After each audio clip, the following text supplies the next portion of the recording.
Alors, il y a des mécanismes propagateurs, en plus, donc qui vont intervenir comme des causes structurelles. On en a déjà mentionné deux. L'indexation automatique des salaires sur les prix. Très mauvaise chose, parce que ça, on sait que c'est une machine à fabriquer de l'inflation.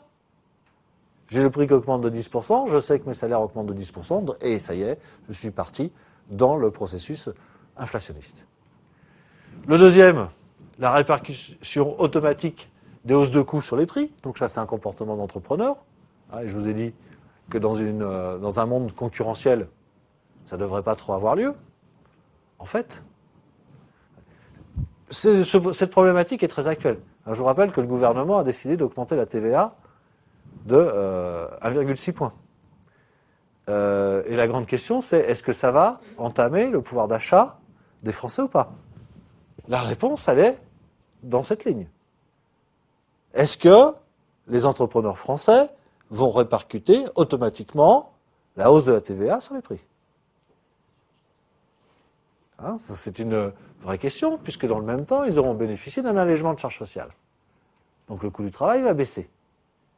Et le coût du travail va baisser plus que proportionnellement, c'est normal, que la hausse de la TVA. Alors qu'est-ce que vont faire les entrepreneurs? Et dans ce qu'ils vont faire, eh bien, on a la réponse. Est-ce que ce mécanisme de TVA sociale va être inflationniste et destructeur de pouvoir d'achat des Français ou pas? La solution, encore une fois, ne sera pas aussi simple que ça. Ce ne sera pas tout ou rien.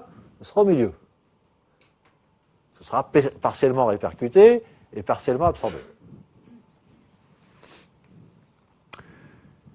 Et puis, il y a les anticipations inflationnistes des agents économiques.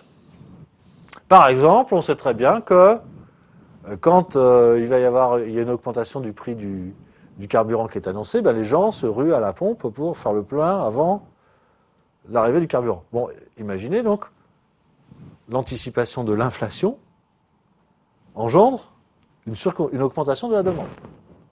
Bon, dans le cas du carburant, l'offre peut suivre, mais on pourrait trouver des exemples où l'offre ne peut pas suivre. Et donc là, on aura un déséquilibre entre la demande et l'offre et une augmentation du prix.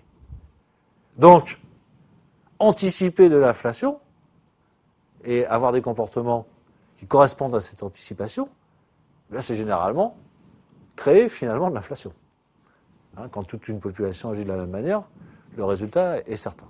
Donc, il faut bien comprendre comment les ménages, les agents économiques vont anticiper les phénomènes inflationnistes.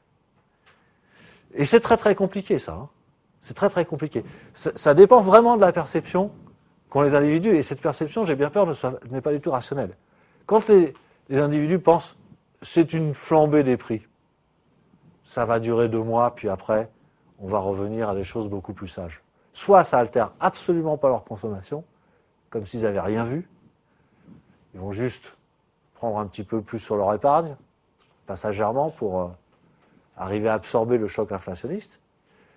Ou bien, ils vont se dire « Oh, c'est passager, je veux m'acheter des biens d'équipement assez coûteux, je vais attendre que les prix rebaissent. » Et donc, on va avoir des comportements d'attente sur la consommation. Ou alors, ils pensent que ça va être hyper durable, qu'on est parti dans une inflation sur plusieurs années, et là, ils se disent « De toute façon, les prix ne feront qu'augmenter. » Donc, qu'est-ce que je fais?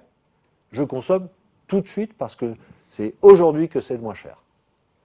Vous voyez, je viens de vous donner 3 scénarios totalement différents, qui dépendent absolument du ressenti des agents économiques par rapport au phénomène inflationniste. Du ressenti. Objectivement, on ne connaît pas le futur. On ne sait pas si ça va durer longtemps, si ça va augmenter, si ça va baisser. On ne sait pas. Il y a des études économiques, mais de tout à chacun ne connaît pas les études économiques, et les études prospectives, elles sont là aussi pour se tromper. Donc c'est vraiment la perception des agents qui va faire les conséquences de l'inflation.